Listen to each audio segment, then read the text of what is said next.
दिनैहाय खोनानो मोनदों एनएलबि जेपि मुंनि सासे थैदों होननानै नाथाय दिनै आसाम सरकारा आरो भारत सरकारा दिनै बर'खौल' मानि थाखाय बेबायदि अयथासार खालामनो थाखाय बिसोरो नाजाबाय थायो दिनै पिस एकर्ड होनदों नाथाय पिस एकर्डआव दिनै एनएलबिफ्रा दिनै गनांगौ होनदों नाथाय दिनैसिमलागै गवाखै नन हाइनास बेखौ नायनानै दिनै उदां खालामनो नाजादोंमोन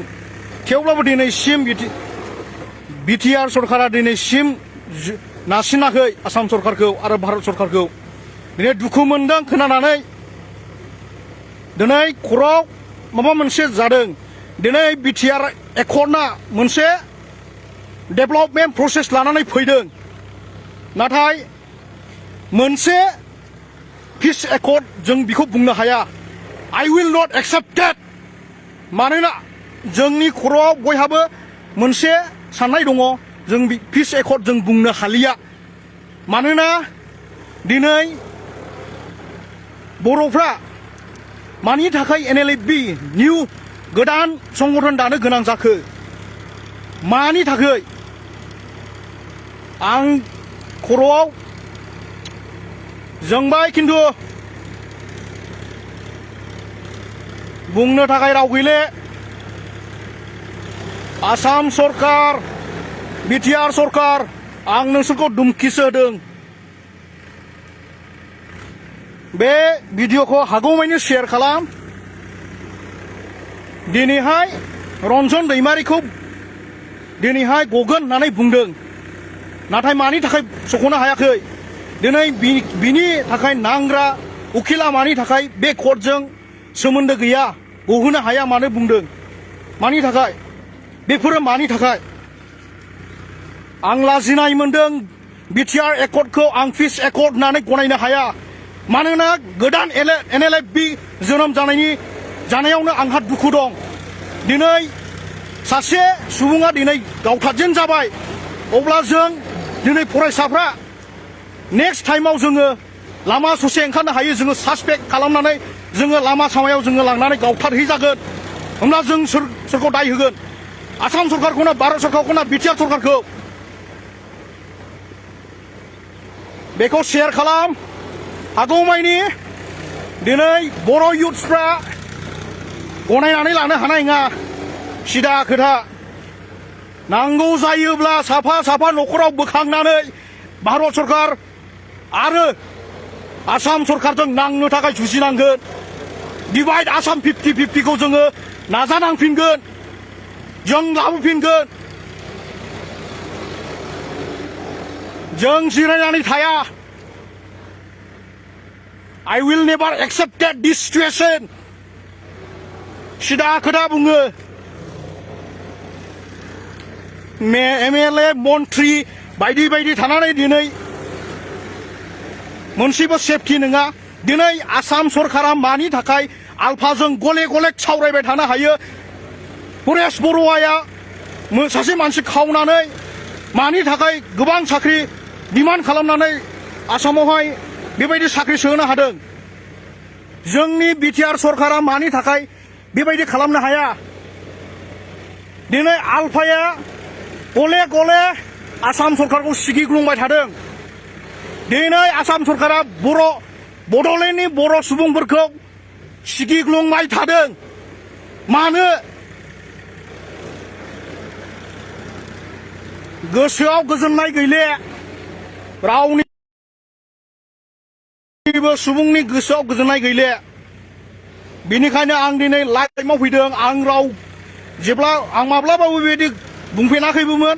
आरो बुंनोबो गोसो गैयामोन नाथाय आंनि गोसोआ दिनै बाध्य जादों बुंनांगौ दिनै एनएलबि फार्स्ट टाइम पिजि बियो थैनो गोनां जादों इनकाउन्टार डाइरेक्ट शुट दिनै आलफाखौ हमनानै डाइरेक्ट शुट मानो खालामनो हायाखै आसाम पुलिसा इन्डियान आर्मिया मानो अपारेशन खालामनो हायाखै आलफानि थाखाय दस्रा संगठननि थाखाय मानो स्पेसियेल फैयाखै दिनै बर'नि थाखाय मानो स्पेसियेल इनभेस्टिगेसन खालामबाय थादों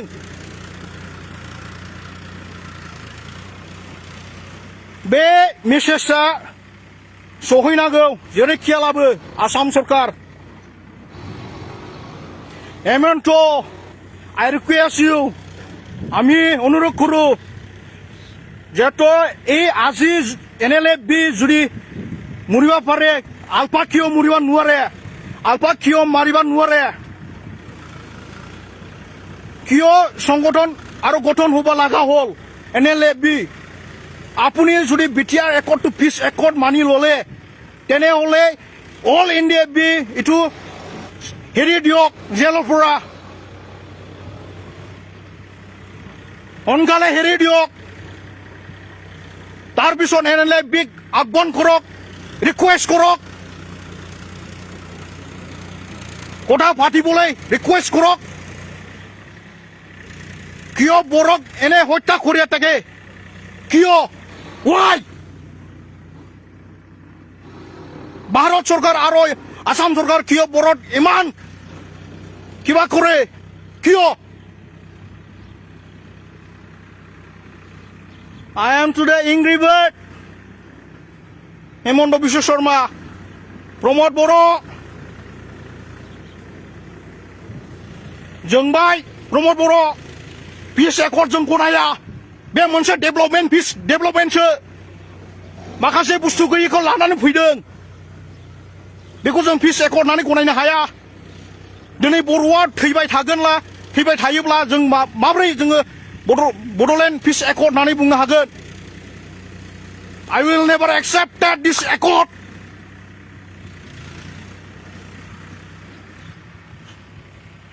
गोसोआ सुख गैया दिनै बे खौरांखौ मिथिनानै মনটো শান্তি নাই এতিয়ালৈকে এই হত্যা কৰাত কিবাটো শুনা পালে এই কাৰণে আমি শান্তি নাই মনত শান্তি নাই आं दुब्लियाव दङ माइ गायनो बिसोन रोगादोंमोन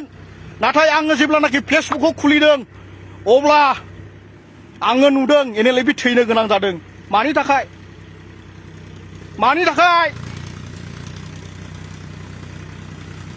थैनो गोनां जाखो जोंनि बर'फ्रा सानसेनि उनाव सानसे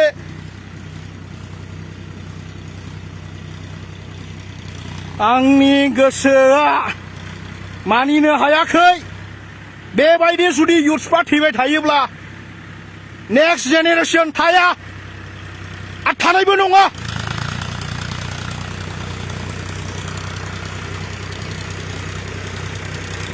गोसोआव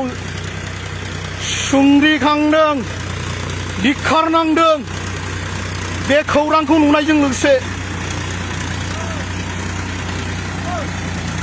हायाखै आं थावरिनो जोंनि बर' लाइमोनफ्रा बेबायदि थैबाय थायोब्ला नेक्स्ट जेनेरेशनाव मा सोर थाहैगोन जों थाहैगोन नामा जोंखौ लामा सामा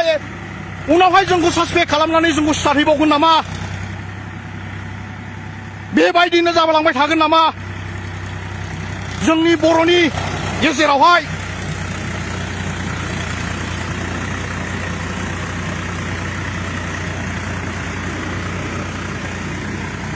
दिनै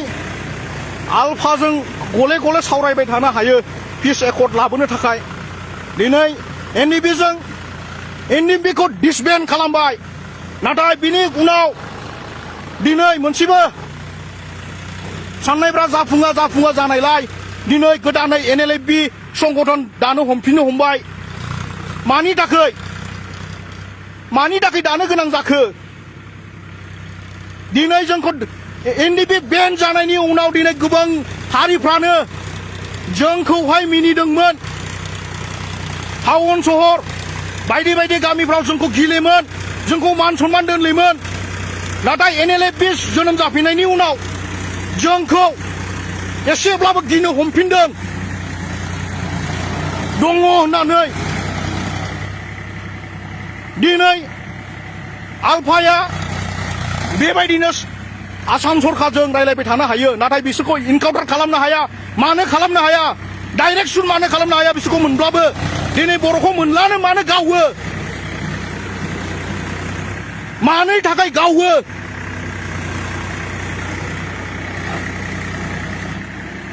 आसाम पुलिस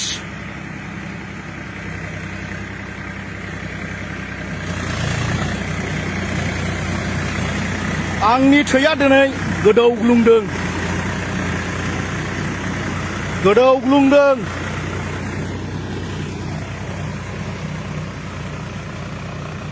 जीवनाव नेक्स्ट टाइम बेबायदि दाजाथों आरु एनावखा नाहब नालागे आरो एबार जुदि एनका शुट करे निश्चय रिफ्लेक्शन हबो आरो रिफ्लेक्शन हबो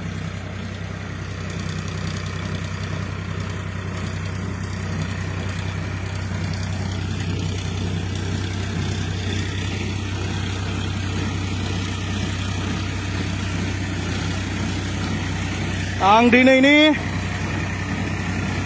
बुंनांगौखौ आं बेयाव दोनथ'सिगोन नाथाय आं जुदि बेबायदि जाबाय थायोब्ला